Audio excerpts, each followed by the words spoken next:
Hello, everybody. Welcome to this week's episode of the Street Smart Millionaire. Well, I'm traveling this week, so I want you to know that I'm doing this one from my office, but I want you to know that I just finished the semester and I'm going into a new semester. So I'm heartbroken that I lost 22 clients. Heartbroken. I failed. I let them down. I didn't get it done. It's okay to get really, really mad when things don't go your way. I know those 22 clients would do better if they stayed with me. Now, I have about 340 clients. So most of them are excited. Most of them are committed. I have interviewed 98 new people, and I have 78 that are joining me in a coaching relationship, and I'm thrilled. The 78 people trust me. They want to pay me 40 grand a year. They want to get yelled at. They want to be held accountable so I can help them be all they can be. You know, I've been in the coaching business for 30 years. I started working for a guy in the seminar business, and I would do seminars. And I didn't really like it because I wasn't seeing the growth of the people I was talking to. Then I started coaching in his program, helping some of his speakers have better businesses because I had a better business and I'm better financially. And now I started wanting to coach full time, and I left him and opened my coaching company. And for 24 years, I've owned the core. And I've started off with 40 people in the room, and my biggest room is probably, 800 people in the room. I coach about 340 people now that all pay me 40 grand. I've got right around 100 people that pay me 24 grand. I've got about 500 people that pay me $750 a month, which is about 10 grand a year. So I've got a lot of levels of coaching. So I spend a lot of time coaching people, and I have 35 coaches that are all massive overachievers. They all make between the lowest makes about $750, and the highest coach that works for me makes about $15 million a year. I have probably 10 that make $2 million. I probably have 20 that make right at $1 million to $1.5 million. I probably have 3 under $1 million. I have a couple realtor coaches that are in my level 2 that might make $750, $850, and they're working really hard to get better. As excited as I am about these 78 new students, I'm so pissed about the 22 that I've left. It just makes me cringe that I failed these people and I wasn't the coach they needed and I wasn't the leader they needed to build their career, that they didn't feel they could get wealthier with me than they could without me. And I'll tell you that I want you to be mad when things don't go your way. I want you to be mad when you don't hit your goals. I want you to be mad when you're not being all you can be. You know, I just started watching a show that a bunch of people have told me about for years called Suits, and I like it a lot. There's a Harvey on there that's a really polished, really selfish, really good closer, and there's a guy named Mike. He's kind of like a hustler, and he's driven, and he's focused, and he wants to build his career. And he has an opportunity to join Harvey, and Harvey says he got to give up his bad friend, and he's got to stop smoking marijuana, and he's going to be drug tested. And he's got to buy good suits, and he's got to get in early, and he's got to stay late, and he's got to learn fast and hard. And I love that because I have been Michael and I have been Harvey. I have been a hustler. I'm still a hustler. I'm trying to get it done, trying to get new clients. I'm trying to change the planet, trying to make a difference. I'm trying to win. I'm trying to do well. I'm trying to help other people do well. So I think that that's okay to increase your drive like that. So I think you should watch Suits. I believe if you're in a real estate or mortgage business, you should dress up, dress shirt, dress pants, dress shoes every day. I'm clean shaven every day. I see a lot of people in the mortgage business and real estate business have a casual attitude. Like they dress casually, they wear baseball hats, they wear t-shirts. I wouldn't do business with anybody that wasn't dressed up. I'm kind of old school. I wouldn't hire a lawyer that wasn't dressed up. You know, I'm going in today. I'm going to have an executive physical in a couple weeks. I haven't had a physical in 5 years, which is like not good behavior. I think you should get a physical every year or two. So I'm having this executive physical at a hospital that I donate a lot of money to. So they're trying to take really good care of me. So I'm going in for an 8-hour physical. I got to go in today after this podcast for a meet and greet, and I got to meet the doctor that's in charge of the physical. Like, why do I got to do that? Why wouldn't I want to do that? Why wouldn't I want to meet the doctor that's going to be in charge of my health care and be in charge of my physical? And it's costing me a lot of money to do this physical. And I think that you have to invest in your health. I look at it and I eat 3 meals a day. I exercise 3 times a week. I sleep 8 hours a day. I recreate on the weekend. I do nothing on Sunday and lay low and relax. So I think those are things that I do to have balance. Like I start every day with a protein shake and 2 cups of coffee. Today I had a turkey sandwich with a pickle and a small bag of potato chips. I go to bed every night at midnight. I wake up every day at 8:30. I get up in the morning. I have some coffee. I pray. I read. I write my gratitude journal. And then I watch the opening of the stock market. I watch a little Sports Center because I'm very sports minded. I get in the shower. I'm at work exactly at 10 o'clock. I have a team meeting from 10 to 10:30. And then from 10:30 to 7, I'm nonstop on the go, making phone calls, coaching calls, meetings, coaching calls, meetings, coaching calls, meetings.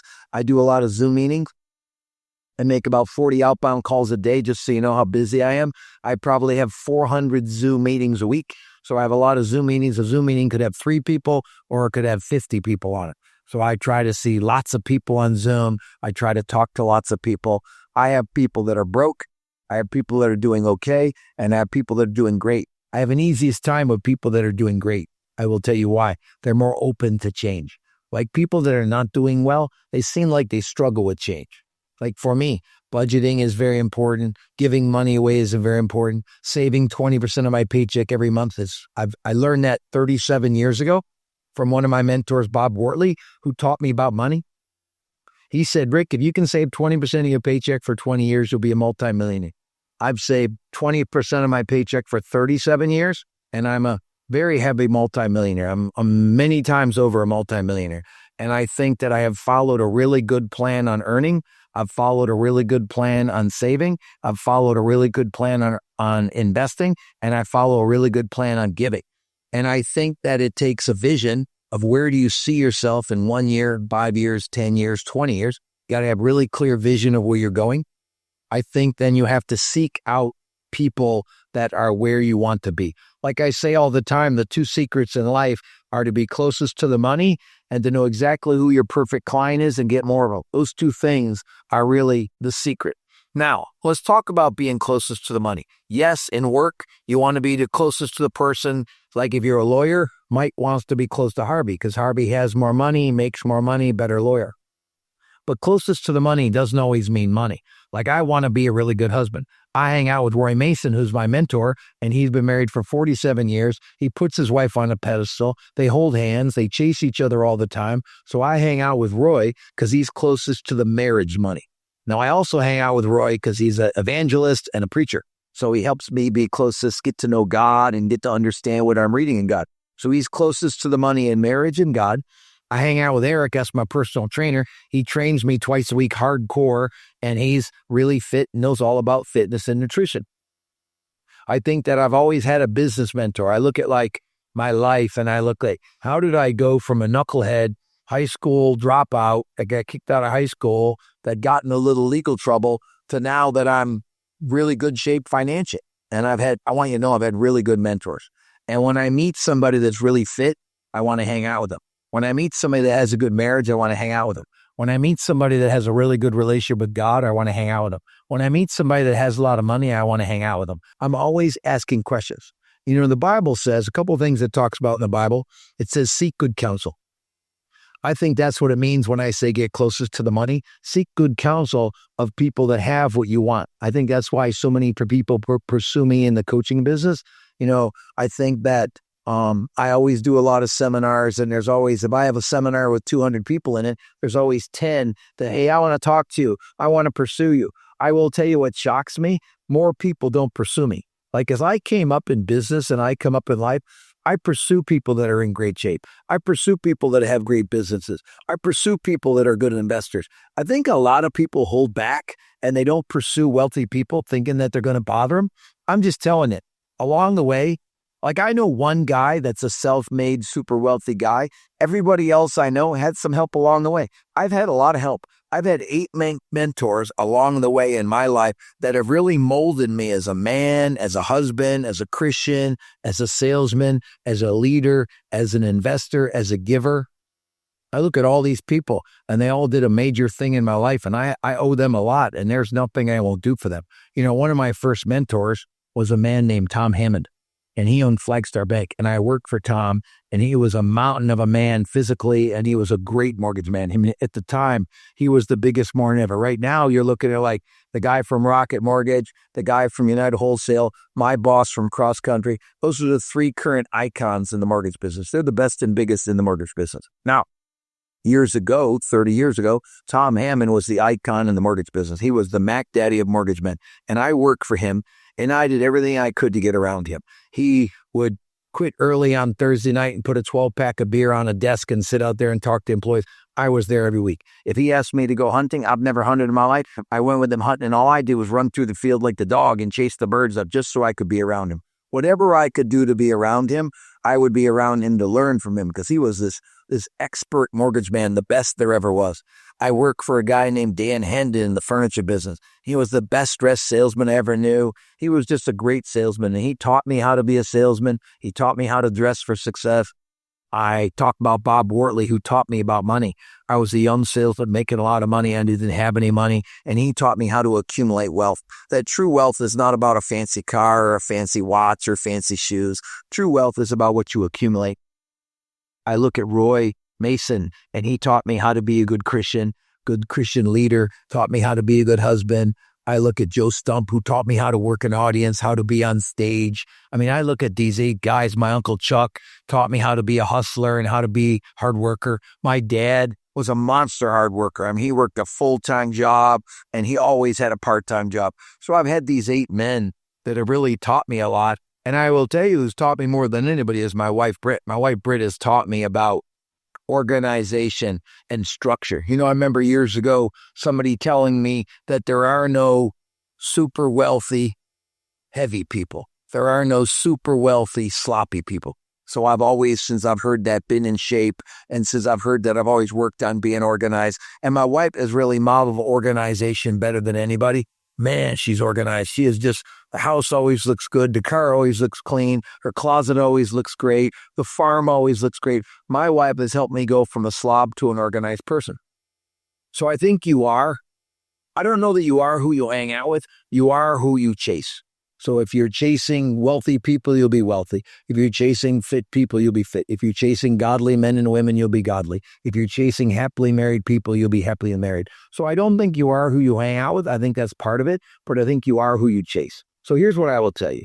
If I'm not the right coach for you, find somebody that is. And if you're in a different business in the mortgage and real estate business, because I coach some other industries. I coach about 8 other industries that I have some people I met that I've coached that I just liked and I believed in. So I coach them. Like I coach a plumber that makes $2 million. I coach a hardscaper that makes $500,000. I coach a production company that makes $1 million. So I coach some other industries, and they've all done really well, because the concept of find who your perfect client is to get more of them and run good financials, that works in all businesses, and those are things I believe in. But I think that, being closest to the money is the first secret. I think the second secret, I just talked about it. You got to find the perfect client. For me, in the coaching business, I'm looking for people that do over 20 million, and they're mad. It's just not good enough. They want to get to 30 million, 40 million, 50 million, 80 million, 100 million. I interviewed David last week on the podcast, and he does about 40 million, and he's committed to get to 100 million. And I believe he will. I believe he's driven, he's tough, he's process oriented, he's funny, he's charming, he follows up. Said he follows up with every lead 7 times. I thought that was brilliant. I thought that was very smart. So I think that you have to identify who the perfect client is. So for me, I'm looking for realtors and lenders that make 250, and they're mad about it. They want to make 500. They want to make $1 million. They want to make $2 million. They want to make $5 million. I've had 22 people make $10 million under my authority. I've had 45 people make $5 million under my authority. I've had over 100 people make $2 million under my authority. And I've had 747 total people that have made $1 million under my authority in the last 24 years. So if you want to get to $1 million net and you're in real estate or lending, you need to hire me. Now, I have a level 1 for $750 a month if you do under 10 million. I have a level 2 between 10 and 20 million for $2,000 a month. And I have a level, if you do over 20 million, for $3,500 a month, where you get access to the biggest and brightest coaches in the nation, and we'll hold you accountable. Now, my style is relationship-based. I'm not social media-based. I'm not advertising-based. I'm relationship-based. So in the mortgage business, we chase realtors. In the real estate business, we chase local business owners. So this is who we chase, our primary client. Now, our secondary client is our past clients. I'm a big fan of attacking past clients. My number one realtor is a guy named Adam. He has 18 closings this month for $30 million. He'll make about $700,000 in income in a month. In 1 month, my number one real estate client will make $700,000. And he gets about 10 past client referrals a month. So I think in any industry, you really got to take good care of your past clients. I think my number one lender will make about $350,000 this month, and they'll do about $25 million in production. That's a lot of loans. Now, that's an individual loan rep and an individual realtor. My clients are not only people that do $20 million and are mad about it, they're people that are active in the business. Like, I believe that you have to be the superstar on your team. Like right now, you have Indiana and Oklahoma City playing in the national championship, and you have hockey playing in the national championship. Whichever star plays bigger and better will win those series. So whether it's Halliburton or Shea Alexander, whichever one of those superstars has more big moments, like in the first game, Alexander missed a shot with 5 seconds left, and Halliburton made a shot with 0.3 seconds left to win the first game. Now, the second game, Oklahoma City crushed them. I don't know what will happen in the third, fourth, fifth, sixth, and seventh game. We'll see. But if the superstar plays well, they will do it. So I like people that are actively involved in their business. They want to sell the houses or they want to do the loans. So a couple shows that represent what I like. I like to show Suits, and I like to show $1 Million Listing of LA. They're actively selling big deals. They're actively handling big cases as lawyers. So I think you have to be actively involved in your business, and you have to chase whales. So I think you have to identify my whale as any realtor and lender over 20 million is mad where they are. If you're thrilled doing 20 million, do not call me. If you're mad that you do 20 million or 30 million or 40 million or 50 million or 80 million, you call me and we'll make it better. Now listen, I get mad at whatever my numbers are, and then I go get better. That's my philosophy. Get mad where you are, get better. If you're not mad about your body, your marriage, or your relationship with God or your kids, then you're not going to make any changes. I don't want to get angry. That's a sin. Every time I get angry, I don't do the right thing. So I want to be mad and I want to be glad. So I want to celebrate all the clients I have. I want to celebrate all the new clients that are coming in. I got a little mad about the 22 clients that are leaving. I wasn't the right coach for them. Hoping they can find a new coach or a better coach, or a lot of them come back. I had 18 past clients that come back this time. I love that. One of my ex-coaches that left me is coming back. I love that. So I will tell you this, that get mad when you lose a client, get glad when you get a client. Don't be mad for more than 10 minutes, and don't be glad for more than 10 minutes. So it's like when you watch football or basketball and they make a big basket, they high five, they celebrate. Then they go right back on defense and go right back to work. So I will tell you that wealth and balance is a lifetime pursuit. It's not a year or 5 years or 10 years. I look at that. I've been in the mortgage business for 41 years, and I'm not very good at it. And I'm getting better every day. I'm trying to take better care of my loan reps. I have 40 loan reps. Last month, I closed 255 loans, pretty good average, about 6 deals per loan rep. My vision is to have 40 loan reps closing 400 deals. I want to average 10 deals per loan rep. I think that just the national average for loans per loan rep is about 2. I want to average 5 times better than the average. I want my people all to make a ton of money. I want them all to do really well. So listen, if you're a loan rep in Charlotte or you're a loan rep in Michigan, you should come work for me. I'll help you be all you could be. If you want to get to 10 deals a month, I'll help you. If you're a realtor lender, whatever level you're at, I want to help you. If you're over 20 million, I can help you personally. If you're under 20 million, my team will take great care of you. I just can't put all my time in the level 1s and the level 2s. I mean, imagine I have, like 1,100 clients between level 1, level 2, and level 3. I just can't put my time in all of them, but I do put my time in my 35 coaches. I do put a lot of time in my 340 level 3s. I do put a little time in my 100 level 2s. Level 1s, I do a lot of videos. I do a lot of trainings. They get a lot of access to me, but not to me personally. Here's what I will tell you. I believe you got to have mentors and coaches. I want you to write down all the mentors you've had and 2 or 3 lessons you learned from each one. And then I want you to go seek out some people that have what you want. So if you want to be in a good relationship, go find somebody that's in a good relationship and hang out with them. You want to honor and serve God at a high level? You go find somebody that honors and serves God at a high level and you start hanging out with them. You want to make a lot of money? You pursue and you hang out with somebody that makes a lot of money. You want to be a good investor in the stock market? You hang out with somebody that's a good investor. You want to be a good giver and be charitable? I hang out with Scott Foreman. He gives more money than anybody I know away. He loves to be charitable. He does a lot of work. He builds 10 houses a year for Habitat for Humanity. He does a lot of things. So I hang out with Foreman. You want to be a good friend? Hang out with somebody who's a really good friend. Damien and Hal are two guys that I know that are really good friends. And every time I'm around them, it makes me want to raise my friend game. You want to be in shape? Hang out with somebody who's super fit. So I will tell you this. I have somebody in each area of my life that I admire how they show up in that category. I don't have one guy that does everything because that's not possible. Go find people that have a good life, what you want, aspire to be in that area of life, and hang out with them. Don't be afraid to pursue them. Say, listen, I really respect your business. I'd like to hang out with you a little bit and get a little time and whatever's available to you. If I got to come to the farm and work with you to get some time to talk to you, I will do it. So I have pursued wealth and balance. I'm 64 years old. I'm going to continue pursuing wealth and balance. I'm looking for the next mentor. My boss is a billionaire. I try to get as much time with him as I can. I try to see him a couple times a year. I try to call him once a week. I try to do everything I can to help him so that he wants to help me. Remember, all human beings are ATM machines. You got to make a deposit before you can make a withdrawal. So I think a lot of you need to go out there and make more deposits, and then you'll be able to make more withdrawals. So listen, I want you to all go be all you can be. I want you to get as much wealth as you can, and I want you to get as much balance as you can. Now remember, I've been working on my wealth since I was 23 years old. I'm 64. So 23, I became a salesman in the furniture business. That's 42 years ago.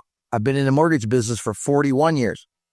This is what it takes to be great. It's a long-term journey, and I'm pursuing lots of areas of my life to get better. Wealth and balance, that's what the Street Smart Millionaire is about. Rick Ruby, have a great week. See you later.